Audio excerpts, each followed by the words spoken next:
Magandang gabi po mga adventurers, ito po si Ed Kaluwag at narito po kami ngayon sa Santa Ana, Manila bilang pagtugon sa kahilingan ng ating isang followers na si Ate Joanne. Ngayon po pag-uusapan natin yung problema niya tungkol sa kanilang bahay at tungkol sa kanyang anak. So ito po ba ay may connection sa spiritual? Po ba may connection sa paranormal? Gawa po ba ito ng elemento? Gawa ng engkanto? Gawa ng mga nagmumultong kaluluwa? Sumaybayan niyo po kami at yan po ang ating aalamin. Ihibay-hibayin po natin ang kwento ni Ate Joanne at ng kanyang anak. Sa bawat pamilya, natural na ang pangamba ng isang ina. Lalo na kapag napapansin niya may kakaiba sa ikinikilos ng kanyang anak. Dito sa Santa Ana, Manila, isang nanay ang lumapit sa amin. Ang hinala niya, hindi simpleng pagbabago lang ang nangyayari, kundi may bagay na bumabagabag sa kanyang anak. At posibleng nagsisimula ito mismo sa kanilang tahanan. Pero sa tuwing naririnig natin ang mga kwentong may halong misteryo o kababalaghan, isang tanong din ang bumabalik. Totoo nga bang ang bahay ang may kinalaman? O baka minsan, ang sagot, nasa loob natin mismo. Ngayong araw susuriin natin kung saan nga ba nagmumula ang pagbabagong ito. Totoo ba ang tahanan ang may kinalaman? O baka naman may ibang dahilan na dapat pagtuunan ng pansin?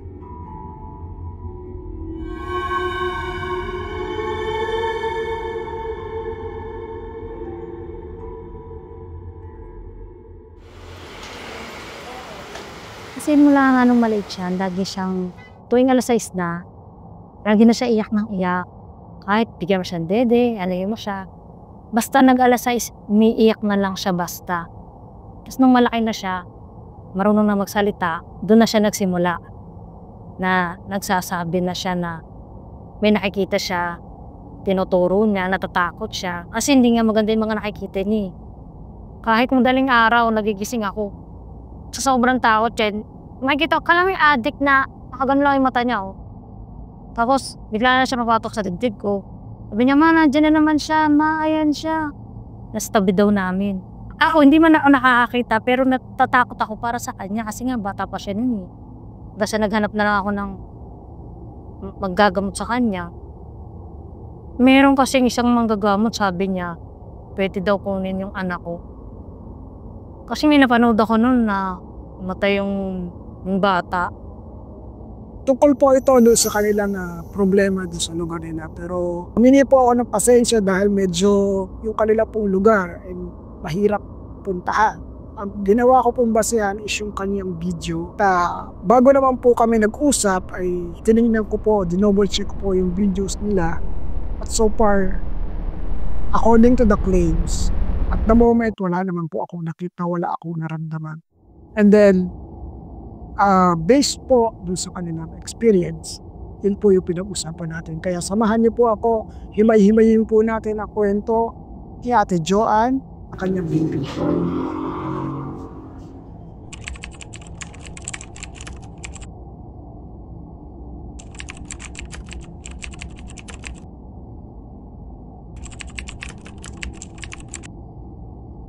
Okay.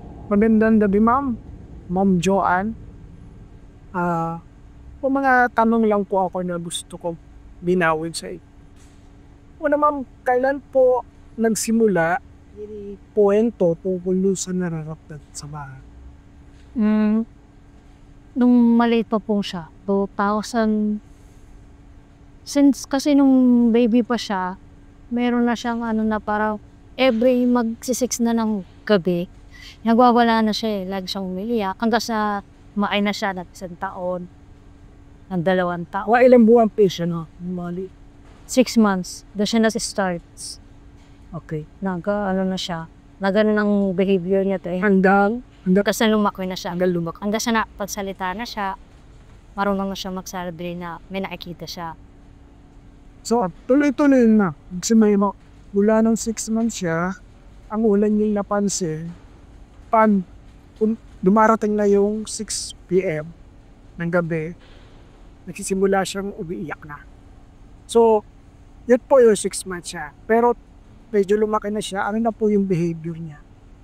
Na ano yung pattern, ano po yung pinaka-pattern na nangyayari? Kasi nung bini siya, iyak lang talaga yung magagawa niya or mababalisa lang.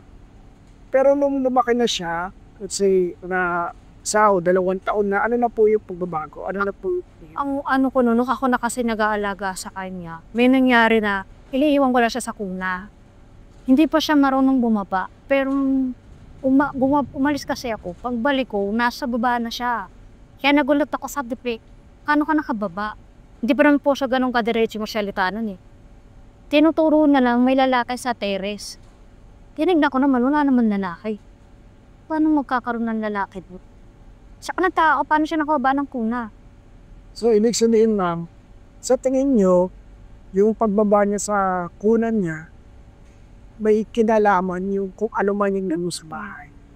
Yun ang tingin ko nun eh. Pero wala pa akong ano nun na merong naglalaro sa kanya. Hindi ko pa na... Bukod din, ma'am, bukod dun sa di siya yung nakakakita o nakakaramdam, kayo po, personal at yung mga tao sa bahay, ano po, mayroon po ba kayong mga experience o kondus? Opo, nung hindi pa nagagawa yung bahay. Totoo yan, yung... Kasi dati, nung wala pa siya, meron akong kasakasama sa bahay na pupunta yung nag-aaskaso sa bahay ko kasi nagkatrabaho ko eh. May 2 anak yun na dalagita. Lagi sila nasa bahay nun. Tapos nung wala akong paso, nangyari, kasi hindi pa siya gawa, yung sa pinakapinto, ito yung parang pinaka-CR, doon na rin ako naghuhugas ng kung ano man. Sa likod, parang may maliit na parang kwarto lang. Tapos dito, may isa pang pinto, papalit ko sa lumang bahay na papataas. Doon ako natutulog. Yung si Bean, that time na naghuhugas ako, nasa likod ko lang siya. Sabi niya, ate maghuhugas ako. Sabi ko, saglit lang. Tapos tumingin ako doon sa may bandang kaliwa. Ando kasi yung pinto papanik. Nakita ko siya na nakatayo siya doon. Tapos pumanik siya. Sabi ko, Bean, anong ginagawa mo dyan? Nasa likuran ko siya na sumagot. Sabi niya, ate, nandito ako sa likod mo. Okay. Sabi ko, nakita kitang pumanik. Hindi ko na lang din pinilit kasi natatakot yung bata. Pero kahit sila, may nararamdaman doon sa bahay at nakikita nila. May nakita yung isa, si Bean, batang lalaki. Ang nagwawalis bata yung buho ko. Nagwawalis daw siya. Yung pagtamad ng gano'n, nakita niya, nasa likuhan na yung batang lalaki. Yung isa naman, nung time na ginagawa na yung bahay, kasi sila nga napapakain mga alaga, binulungan daw siya. Ang lakas daw ng pagkabulog. Sa takot niya, iniwan niya yung mga plako. Kasi wala siyang ginawa na. Kasi natakot siya dahil binulungan daw siya. Parang sinigawat siya sa tenga. Hindi na pang ibang tao po sa ibang tao. May ibang tao, usually merong nagpaparamdam. Nagpaparamdam sa... Pero sa inyo po, sa mga membro ng pamilya, meron po bang pagkakataon na kayo mismo yung nakaramdam o kayo mismo yung nakakupa? Sa tingin ko, sa akin hindi. Pero may na ano ko yung tumatawag lang na batang lalaki. Panganak ko. Tinatawag ko yung panganak. Tinatawag niya yung panganak ko. Yun. Kisap-kisap si Wagel. Base dun sa sa nasabi nyo kanina, nabanggit nyo, yung tao na pumunta sa inyo, yung kakilala nyo na nasa likod nyo, nakita niya umakyat. So, parang tinopia yung mukha. Parang tinopia siya. Doppelganger. Doon sa punto na yun, ma'am, ano po yung naramdaman nyo that time? Natakot ako pero hindi ko pinakita doon sa mga bata kasi matatakot din sila eh. Hindi ko na lang din pinilit na may nakita talaga. Paliban doon sa mga yun, doon sa tao na sinasabi nila dinaya, mayroon pat iba na naka-experience din ng katulad yung mga dache daw po makatira din. Yun ang kinukwento nila. So, ibig sabihin mo, hindi pala kayo yung unang tuwi na doon? Hindi. Marami sila dati doon. Naluma pa yung bahay po na pinapaupaan. Lahat din sila alas na... Pero kayo, umuo pa rin po ba kayo doon? O Hindi. sa inyo po yun? Pinamanan sa amin ng biyenan. Sa Sabak. Bali, yung lupa po ay pag-aari ng biyanan nyo. Bahay at lupa. May bahay na yun dati. Tapos, pinaayos nila. Ngayon ma'am na naayos to yung bahay, ganun pa din, yung mga nagpaparamdam pa din. Sa akin hindi. Sa inyo Sa kanya na. Okay. So, paano mo tayo umabot doon sa punto na kinailangan nyo na yung tulong ng mga manggagamot, ng mga katulad ko, Nung time kasi ko nun, mali pa to eh. 2022 yun. Hindi ako nagkakamali. Halos din na tumakatulog sa madaling araw. Nagigising na lang ako. Ginigising niya ako. Mama, andyan siya sa tabi ko. Ganon yung takot niya. Papatong siya sa dibdib ko. Siyempre pati ako din makatulog. Kinakabahan ako pero hindi ko pinakikita sa kanya. Hindi ko nga nakikita. Pero naano rin ako para sa kanya. Tapos tuturo niya pa din. May butas daw. Dinidescribe po niya sa inyo, ano yung tsura nung nakita? Yung bata, duguan daw, putikan, tapos basang-basa. Siyempre pag kinukwento niya, kinikilabot na lang ako. Pero yung time, ma'am, yung mga panahon na yun na pinukwento niya, siya ba yung mga napapanood na sa TV or Wala pa po. wala? Hindi pa siya nag So wala pa siyang idea kung Wala. sa mga ano. Wala pa po. Pero meron na siyang knowledge tungkol doon sa mga dugo, ganyan, may tukik. So alin nakita niya yung dinidiscuss. Ganyan. Yung ganun din, yun ang dinidescribe niya sa akin.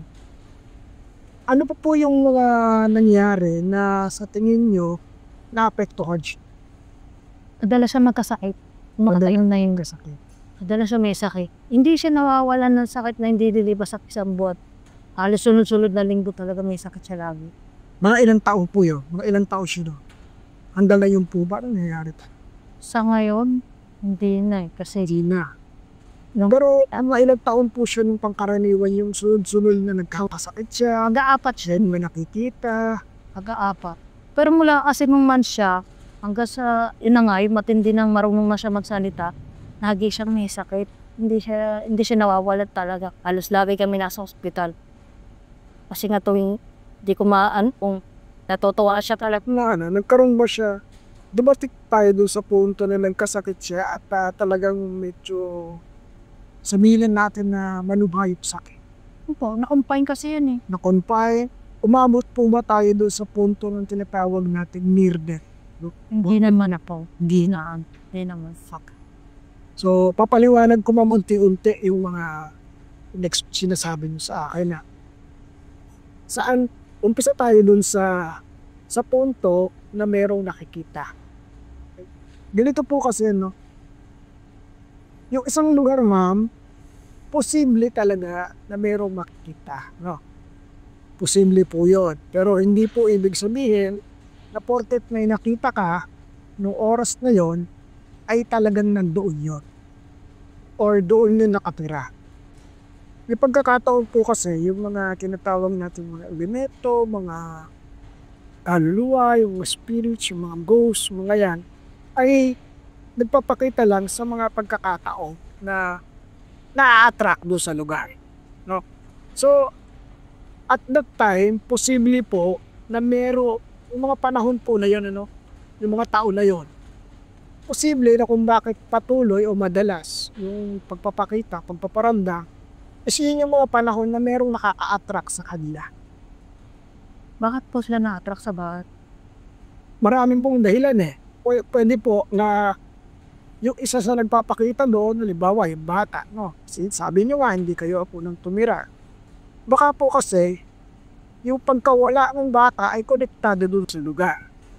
Hindi natin sasabihin na doon siya namatay. Pwede rin po kasi na connection niya, connected siya sa isang tumira doon, kakilala siya ng isang tumira, napupunta siya doon, nabubuhay pa siya. So, yun po yung mga memories po ba, mga alaala po na nangyayari doon. Halimbawa, ma'am, isa sa tumira doon, bago kayo, kaya balikan natin, harabaan natin. Medyo balikan natin yung mga panahon na matagal pa bago kayo natira doon. Halimbawa, may tumira doon, halimbawa kapag anak o tumira doon ay namatay. So, bago namatay yung tao ngayon, madalas siya sa lugar. So, yung pong tao na nakatira doon sa bahay na yon, palagi pong maaalala yun. Yung bata na namatay, yung tao na namatay, palagi niya pong naaalala yun. At doon mismo sa area na yun, ang tawag po doon, residual hunting. Residual po kasi alaala lang. No? Ngayon, ang tanong, bakit naman nakikita ng bata kung residual la? Okay, ganito po kasi ang residual energy.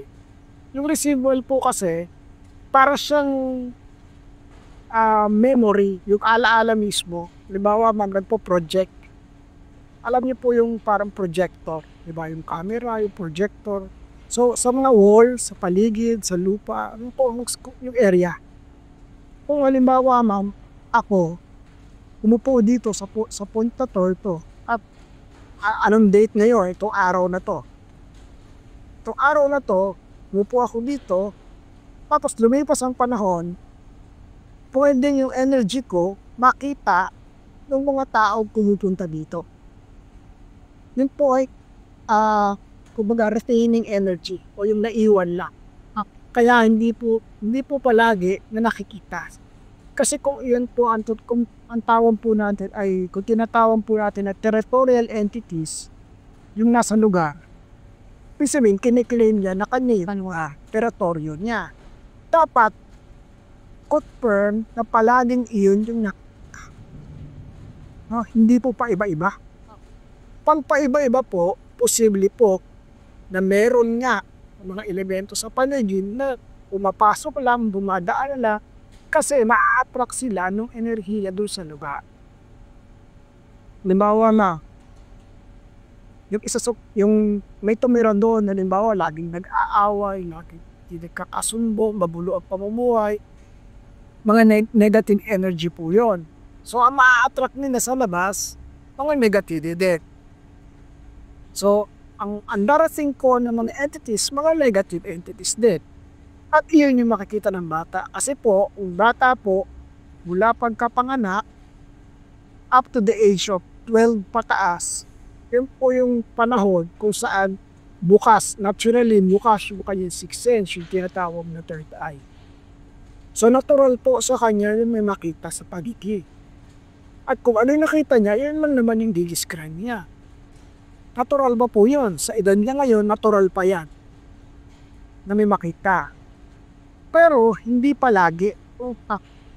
Kung kailan lang malakas yung energy, kung kailan lang sapat yung enerhiya para makabuo yung isang image, doon lang nakasikat para. Hindi to yung Kasi man kung yung haunting, yung mga nagpaparamdam, nagpapakita ay talagang nandun, dapat po sa bawat oras na nasa loob ng bahay, makikita niyo na pa.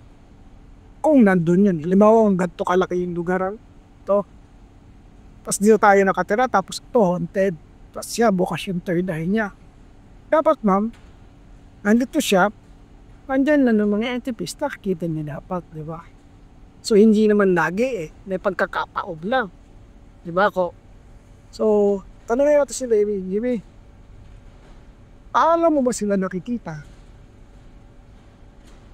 Siya mo madalas makita binigyan niya po kasi ng pangalan yung batang babae, Nasha. Siya mo lagi nakikita si Nasha. Hanggang ngayon, nakikita mo ka rin siya doon? Kailan mo siya ulit nakita? Wala. Dati. Okay. Sa banyo. Okay. Ganito po ito pa yung isa nating pwedeng sa bata, no? Ang bata po kasi, natural, palagi yan meron tinatawag na imaginary ko. Palagi po, especially pag ang bata ay walang kalaro. Pero takot siya doon. Anong kulay niya na siya? Black. So yung mga taong natin, mga black entities, yung mga shadows, usually yan po yung yan po kasi naging problema, no? Yung mga bata, laging tinatakot ng mga matatanda dati pa no? Kahit ako, nung bata ako Nung bata po ako, duwag ako Kasi ba din sinasabi sa akin ng lola ko, sige, lumabas ka dyan. Makikita ka dyan ng multo. So, dahil wala akong idea kung ano yung multo, natatakot na lang ako. Kung dating ko sa bahay namin, iniisip ko, ano kaya itsura ng multo? So, yung iniisip ng bata, nakakatakot, napupuyo, nabubuo. No? Nabubuo po yan. Kapag pare-parehas tayo nag-iisip na. Halimbawa, kayo, kasi sinabi niya, may babae, may bata, sinabi sa inyo, sinabi kay ate, sinabi sa kapitbahay, narinig ng kapitbahay, lahat yan, pare-parehas na narinig. So, may description, meron ng nabubuo, image. Bawa, ako nagpakalat, sinabi ko, ay doon sa terrace ninyo, merong madalas dyan, may pata. Narilat po ha. Pag sinabi ko yun, narinig ninyo, narinig kay ate, narinig doon sa kapitbahay niya, nakwento sa kamila, nakwento doon. So, sabihin na natin, mga 20 tao na yung nakarinig ng kwento ha, at ng description na itsura. So, every time, yung mga tao pupunta doon sa lugar ninyo, doon sa bahay ninyo, iisipin niya nandun yun. Diba? So, kung 20 tao po yung nag-iisip, sapat na po yun para magkaroon ng energy ng katawan. Kasi yung energy ng isip natin, sapat na po yun para makagawa ka ng projection ng tao. Yun po yung created entities. No? Tayo po ang gumawa ng imaginary entities. Tayo po yung gumawa, no? Pero in reality, wala po talaga siya. Hindi siya nag-i-exist. Wala siya doon. Sa realidad po, ganun din naman doon sa bata. Kung yung bata nakarinig sa kwentuhan, sa na ganun ang itsura na nakakatakot, yun din niya mamubuo sa isip niya at yun yung makikita. Kasi yung project sa mind niya, yung mind natin na parang camera yan, parang projection. Kung ano yung naisip mo ng madalas na nakakatakot, yun yung makikita. Kapag ko marami kayong aso. So, pag po yung mga paramdam, nagre-react ba yung mga aso? Yung una kong batch, mayroon ako na-experience sa kanya, yung brownie ko, siya nandun ako sa may lababo. Ito yung para pinakapader. Andito yung bag ko, andito siya. Ngayon, kumakawag yung buntot niya, tumatahol siya, masaya siya, pero nakaharap siya sa padero. Yung ginagawa niya na yun, ganun ang ginagawa niya sa akin pag nakikita niya akong tumarating. Kaya sinaway ko siya. Sabi ko, Brownie, tumigil ka. Pero hindi rin ko siya tumikihit. Pero yung enjoy, masaya siya, tas tahol siya nagtahol. So, Pero sa padero siya nakatingin. ibig sabihin po, sa galaw ng aso, parang may nakikita siya katinana. Parang gano'n. Okay. So, yun po yung point na ganito Posible po hindi ko naman sinasabi, hindi pwede mangyari, pero posible. Yung kaso, nakakapitan ng isang entity na kinopya ang itsura ng, di ba, kayo, ako. Kaya siya natutuwa noon kasi at alam niya, kayo yun. Pwede po yan, pwede mangyari yun. Balikan natin mga problema kay Amy. Ano na po yung ano pa po ba yung mga niisip ninyo na nung kumbabat, tula mo, CRN? Pagbabago sa heart. Nung matapos sa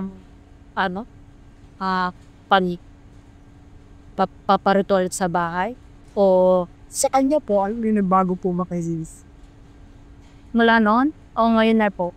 Kahit Sa ngayon po kasi behavior na lang ang meron siya na hindi magandang mga salta-salta na siguro kung paano ko. Dahil ba marunong nga siya manood ngayon sa cellphone, nakapanood na siya ng mga hindi maganda, baka kaya gano'n na ginagawa niya na rin. Na ginagaaya niya kung ano yung napapanood niya. Nagkasalita siya na ginagawa. Pero salita. sa tingin niyo ba, Mang, may kilalama itong naman, po sa nangyayari kay Amy? Sabi niya, binubulungan siya. Sabi niya, hindi ko naman sure kung talagang Well, sa akin naman, sa pananaw ko po kasi, hindi po posible yun. Bakit? Kasi ma'am, ang tawag po doon, dapat possession. Kung siya mismo hindi nadapo. Kung galing po doon sa entities, yung pagbabago ni baby, dapat po, yung ugali niya, gradually nagbabago kasi mayroong nakapanood sa kanya. Hindi po yung binubulo. abo. Sa pagbulong po kasi, that is psychological, mostly. Sign put it, pero sa sarili nila, term of kill data, manusumpo to, format. So, possibilities ma'am is that, sabihin na natin na yung sa ganito mamano, yara tayo tinatawag na yung mga bata, kasi nga, lumawa ako yung bata. Kung ayaw kong makadalitan ako, at alam ko na naniniwala kayo sa mga elemento, sa mga pwede kong gamitin yun. Reasoning, para hindi sa akin nagagaling yung problema. Ganun dahilan lang ko. Pero, para po kasi masabi natin na konektado itong mga elemento, itong spirit na po doon sa daka, dapat real possession. No? At kung ito po, ako elemento po, yung gumagawa, unang-una, dapat siya hindi nalalabas ng bahay.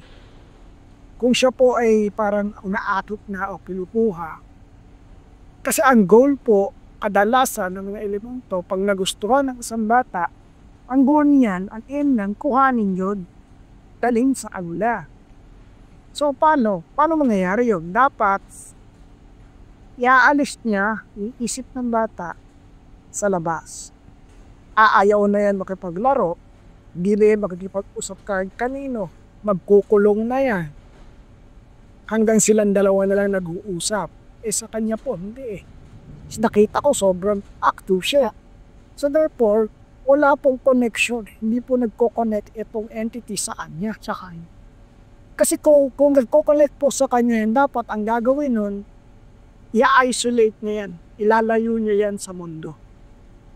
At i-introduce niya yung sarili nila ng mundo. Hanggang sa pumayag na hihikayatong ba, sa akin ka nalang sama kasi akin maganda po sa lugar namin. So, ganun po yung mga engkanto, yung mga elemento pang may kukuhani. No? At pinipilit po kasi hindi na makukuha sa nilalang kapag hindi pumayag. So, susuyuhin niya yan. Pero para masuyo niya yan, dapat wala na siya ibang kinakausap. Hindi siya na nuts. Naglalaro pa po ito sa labas eh. Pumapasok sa school.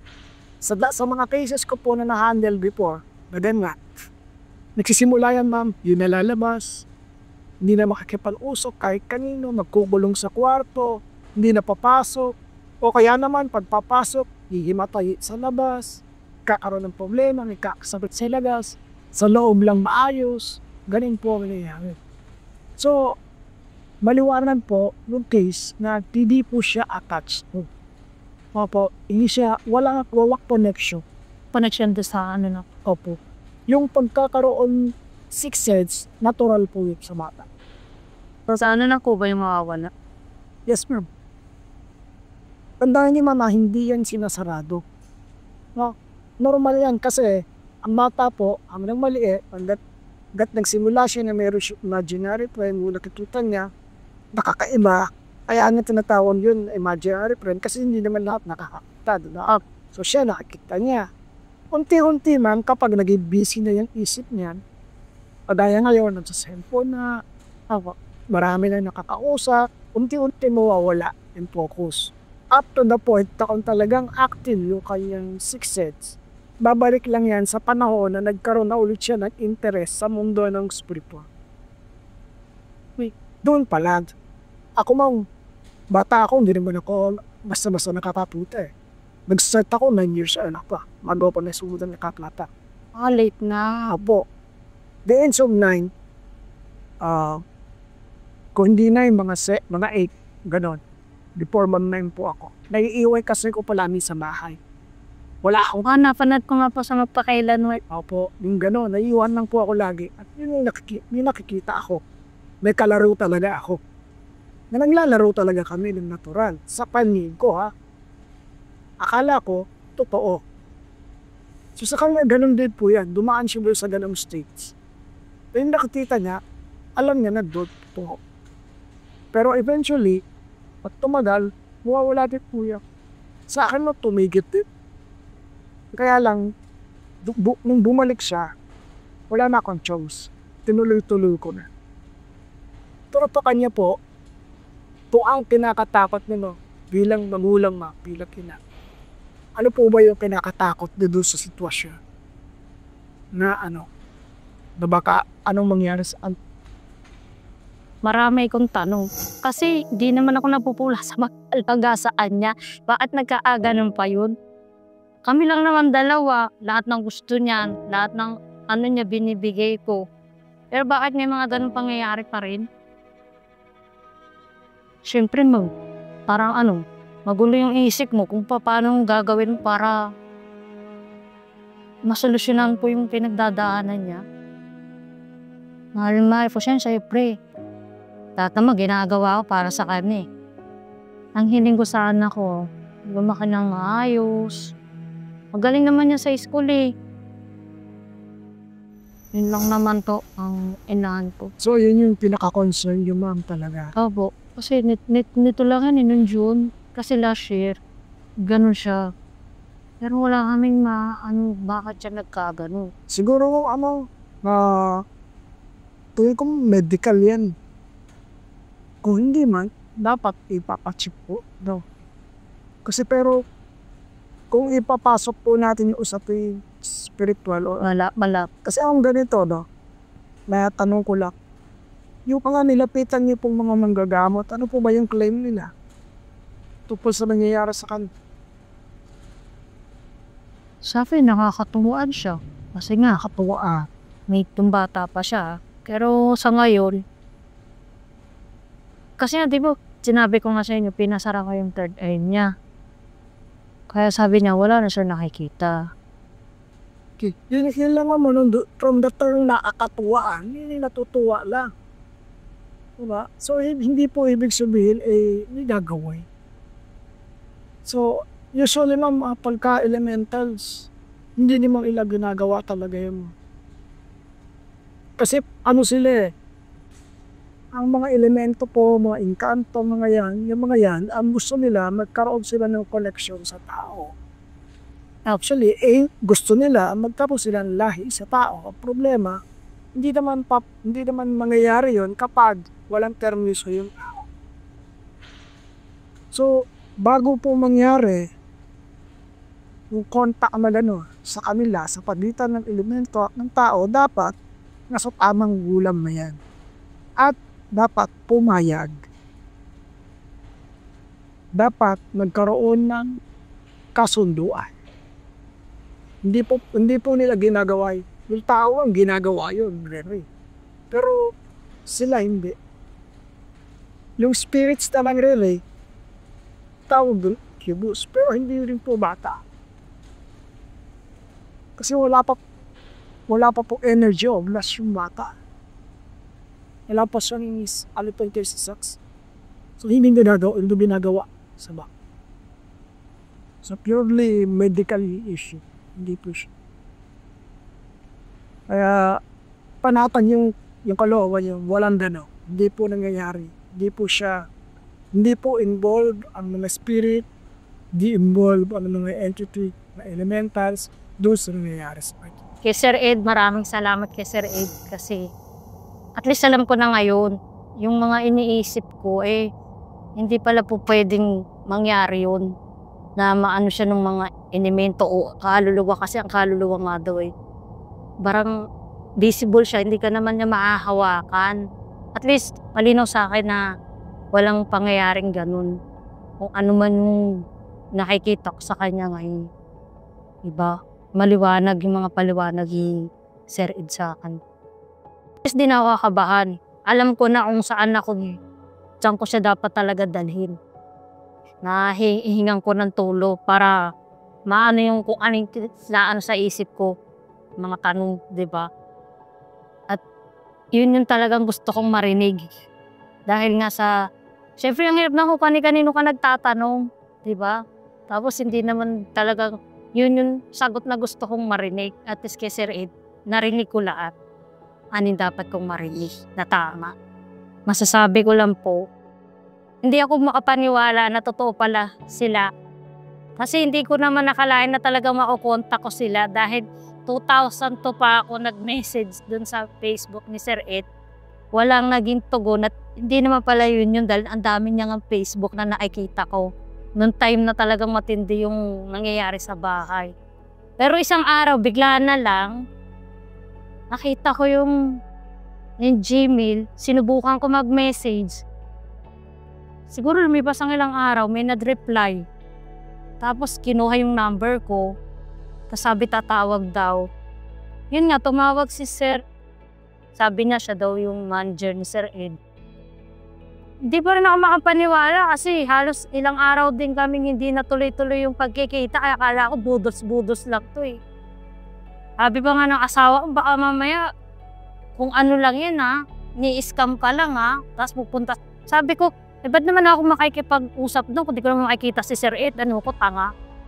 Kaya nung dumating sila, nagulat ako. Hindi rin ako makapaniwala na totoo palang si Sir Ed pumunta pala siya talaga.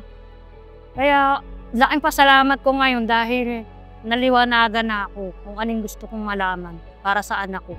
Marami po salamat sa inyo. Ang page po ni Sir Ed ay legit talaga. Huwag kayo sumuko maghanap kung ano talaga yung totoo niyang Gmail kasi totoo po ito. First time ko ito na makakita ng tao na yung nakikita na sa TV na makakaharap ko pa at nakausap ko. Talagang totoo sila. Matapos po natin marinig ang kasaysayan o kwento ni Ate Joan at base na rin sa kanyang video tungkol sa kanilang bahay, ay nagkaroon po ako ng conclusion na ang problema nila Ate Joan ay hindi naman po nag-uugat sa usaping paranormal, kundi ito po ay impluwensya ng paligid sa kanyang anak. Kaya sa mga magulang po na nandyan, bantayan po natin ang ating mga anak at limitahan po natin ang paggamit ng gadgets dahil posible po ito makaapekto sa kanilang pamumuhay at sa kanilang paglaki. Muli, ito po si Ed Kaluwang. Lagi niyo pong tatandaan, nasaan ka man, ano man yung ginagawa, hindi ka nag-iisa dahil hindi lang tayo ang nasa mo.